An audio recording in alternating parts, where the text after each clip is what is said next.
So you just started YouTube and you're struggling to get views and you don't really even know how YouTube promotes its own videos, right? And you see those constant same clickbait videos on the YouTube algorithm and how they promise you to get millions of views, but all of them say the same thing and they're just kind of copy and pasting off Google. Well, this video is going to be different from those clickbait videos. I've actually talked to a real employee of YouTube in the search and discovery team who's told me insider information about the YouTube algorithm, exactly how it works and how you can benefit from all the information. So in this video, I'm going to be talking about everything that I took away from that conversation and all the information on the current 2023 YouTube algorithm and how it actually pushes videos and how you can use this knowledge to your own advantage to actually get success on YouTube. So let's jump into it. I basically emailed YouTube because I was wondering if my channel was getting enough impressions. And from this conversation, they reviewed my channel completely and they gave me all the information about the YouTube algorithm. So I'm going to be breaking it down right now. So the first point that they told me is that YouTube surfaces videos to relevant audiences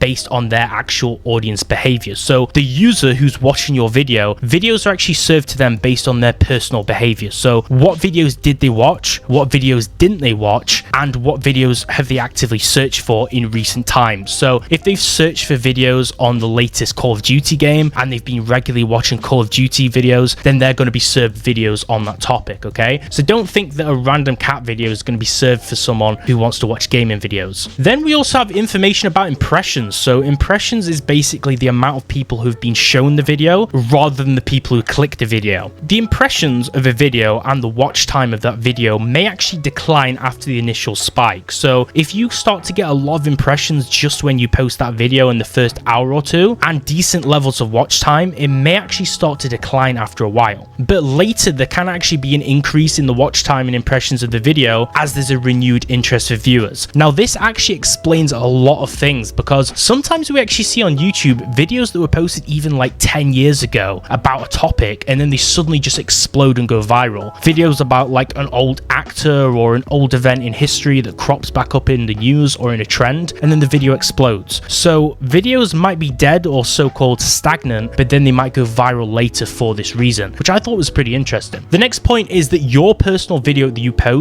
is actually ranked against all other videos a viewer may watch. So performance of your video may be influenced by differences in audiences, which is interesting too, okay? Now, people's recommendations when they watch YouTube videos depends on quite a few factors, okay? And this is actually interesting because it depends on their behaviors on YouTube, but also on other platforms too. So this goes to show how much data that they might actually be using for their algorithm because it actually bases itself on people's behavior on Google as a web search engine and also on Google Chrome as a browser. So if you have history on Google Chrome, if you have cookies or cache, which is stored from your visits to other websites, they'll use this data and also your search data in Google as a search engine and on YouTube, and they'll use all three things to determine which content they're going to serve you as an individual, which I thought was really interesting because I thought it was based on YouTube behavior alone. So what do we want to focus on when we actually post a video and try to get success? Well, we want to first focus on what's called a click-through rate, which is the CTR. And this basically allows us to understand what percentage of impressions actually turned into views. So the impressions of a video is the amount of people that have been shown the video. So there might be 1,000 impressions, and then the amount of people who viewed it might only be 100. And this would be a 10% click-through rate because 100 out of 1,000, 100 being a 10th of 1,000, watched the video. So that's kind of how that works. Now, there's a few ways we can actually improve click-through rate because we want people to click those videos because we might have 100,000 people served our video, but we might only have 1,000 people click it if we have really poor thumbnails, because you want to focus on having really great thumbnails that are very eye-grabbing and attractive. And also, one thing a lot of people overlook, which I definitely overlooked for the first 1 or 2 years of actually making YouTube videos, is having really well-written titles that actually accurately represent your video's content. Clickbait can work, but you want to kind of not go too far down the rabbit hole of clickbait and actually make sure the title is appropriate to the video. And one thing that people overlook is having a video title that matches the thumbnail. The thumbnail needs to either be in relation to the title or work off of the title. So it doesn't have to have what it says in the title as text in the thumbnail, but it needs to have a relation or a synergistic relationship to each other, and those are what works best, okay? So if you've already had some success on YouTube, or at least if you've already posted videos for quite some time, what's best is you want to go back to those videos and you want to analyze those videos you've already posted, and you want to look at the information in them and use this is to actually understand what made those videos successful. So if you have some videos that have 1,000 views, 10,000 views, or even 100 views, if that's your most viewed video, you want to see why did that video get more views? Why was it more successful than the others? And you want to build upon that concept for your future content. You also want to optimize your thumbnail to actually stand out, because people are now using vibrant thumbnails that look really attractive, and it's hard to actually get people to click your thumbnail over other people's. So you want to research what actually makes thumbnails work and what makes people click on them. I've found that a lot of vibrant colors really attract people to click on your thumbnail, but sometimes it can also be dependent on your niche and your target audience, because obviously kids would more likely click a very colorful thumbnail, okay? Whereas an adult might also click a thumbnail that more accurately represents the video. And also in the YouTube analytics of a video, you can see your click-through rate from different traffic sources. So you can see the click-through rate of users seeing your video on the homepage, on the search results, and from the subscription feed, for an example. So try and optimize your thumbnails to stand out depending where they're showing up. If it's search-based content, that's people searching for that specific topic, then you want to kind of make it actually echo that sentiment that they're searching for. Whereas if it's on the homepage, maybe you want to use more clickbait behavior for a video that may go more viral. So there's a lot of different things you can do for this. One other great thing that they recommended to me, which I was already doing, which is also one thing that people don't really seem to do anymore, is actually adding videos to playlists. Now, playlists kind of act as series on YouTube. So if people find a playlist, they can then watch all the videos on that playlist. And it kind of allows them to go from episode 1 to episode 2 and just continuously keep binge watching your content. So playlists are really good for this because they increase watch time and general watch time across your channel, because they're watching multiple ones of your videos and they're automatically being served one after the other. And also it allows them to just keep jumping from content to content from you, and it increases the percentage chance of them actually subscribing because they'll watch more of your content and may be more inclined to do so. I'd also recommend using end screens. This is another thing which I was told to do, which I have also been doing anyway. Now, end screens are points at the end of your video which allow you to show 1 or 2 videos to serve to the viewers after finishing the current video, and it kind of leads them on to click on those after if they find them appealing. And this allows you to point them to more related content instead of them clicking off your channel and then going on to someone else's video. And then with the pointer before, you just want to generally check the consistency of all of your titles and thumbnails, see if they match up together to the topic, see if they're actually relevant, and see if they actually work. And use all this data to have a data-driven approach to see what works and what doesn't, and then try to have a habit of recreating what works and scrapping what doesn't. Another great point which I think a lot of people should do, which they told me about, and it's something that a lot of YouTubers are too scared to do, and definitely one which I've been scared to do on my main YouTube channel, and that's kind of experimenting with new topics and formats. Because once you've established a pre-existing audience in a certain niche or topic, or maybe about a certain video game, which I kind of have, it's kind of hard to go astray off the beaten path and kind of explore something else, because you're scared that you might alienate your viewers or just tank your channel. Now, sometimes this can be quite good, and it's especially a great thing to do if you haven't built up a huge audience already, because it allows you to see what works and what doesn't and what you actually like to make. Because you may really enjoy making something out of passion, but it may not perform well in views, okay? So it's good to actually explore what works and try to find a balance on what you enjoy and what actually performs well. And also, if you have an audience already, like subscribers, then you need to engage with them to see what they actually enjoy. One great thing which I actually do for this is in the YouTube community tab, which you can see on your channel. I post like every few weeks or every few months, I'll post like a Q&A, which is kind of like a survey. And in the survey, I'll say, what kind of videos do you want more of? And then I'll show like a few different games that I make videos on, and I'll see what people like the most. This is kind of your market research, which you can do really easily. And then you can compare this to your actual analytic data to see what YouTube shows people like and what your audience likes. And usually it's very similar to each other. And we want to focus on 4 key factors, okay? So this would be appeal, engagement, satisfaction, and value. And you want to base all your content off those 4 different points. Now, one thing which I had trouble with at the start, especially with creating what's called search-based content, so like tutorials and content people are already searching for rather than entertainment content, as I struggled to actually get subscribers, and my subscriber level was just going up really slowly on my other channel, and it took a long time to get 100,000 subscribers. Now, the way we can actually encourage non-subscribers to actually subscribe to YouTube is through a few different means, right? We can use those end screens because it allows you to add a little button where people can hover over it and click subscribe. We can also use this subscribe button, which you can showcase on your video in the YouTube settings, and you can do call to actions in your video script. So let's say I was presenting a video and I said, don't forget to like and subscribe if you enjoyed this or found value out of this video. Those would be great ways to kind of nudge people to subscribe, because sometimes I watch really great videos, but I just completely forget to subscribe, or I have to watch like 10 of their videos to kind of naturally be pushed to subscribe on my own thought process. So sometimes it just takes like a little nudge to actually remind people to do it, right? And you can use these end screens to then promote your other videos, drive traffic to those other videos, and kind of continue to promote people to kind of be in that hamster wheel on your channel and just keep going around in a cycle, which increases the session time people spend on YouTube via your channel. And YouTube thinks, well, your videos are so good that people are spending more time on our website, so we're going to reward you by pushing your videos more. You're going to get more views, more money, and that's just how YouTube's algorithm actually works. You can go in your YouTube analytics and you can check the number of subscribers who actually subscribe to your channel, who have all notifications on, and who just generally enabled notifications, okay? And this allows you to see like what percentage of subscribers actually have notifications on. So usually I think on my channel it's like around 20%, which is a pretty decent figure, but the usual figure is like 10 to 30%, and it shows you who your real subscribers are and who your real fans are. And if you want to improve this, you can just do a call to action in your video and say, if you really enjoyed this video, consider subscribing and also turn on notifications too, so you don't miss out on future videos, and that'll kind of make people more inclined to actually do it. Another great analytic which we can use in the YouTube studio to actually promote our chances is we can see what time YouTube's viewers, aka our viewers, are on YouTube, and it'll say like the general times they're spending on the platform. So it might say there's many viewers on at 1 p.m, very many viewers on at 2 p.m, and loads of viewers on at 3 p.m, and you kind of want to post on the times that most people are spending on the website from your subscriber base, and then that will get the most views as soon as you post a video. And the more views you get at the start, the more successful it's going to be as soon as it drops, and it'll give you the biggest chances to actually promote your video as soon as it gets out there. So with all of these things in mind, you can use your YouTube analytics to just gain that kind of insight into how your channel's performing, what your audience wants, and just benefit off all that information, because YouTube is a data-driven approach, and I ignored analytics for so long, and it meant I got much slower growth than I could have got if I actually spent more time learning about it. And use the audience demographics in there too to actually see who your audience avatar is,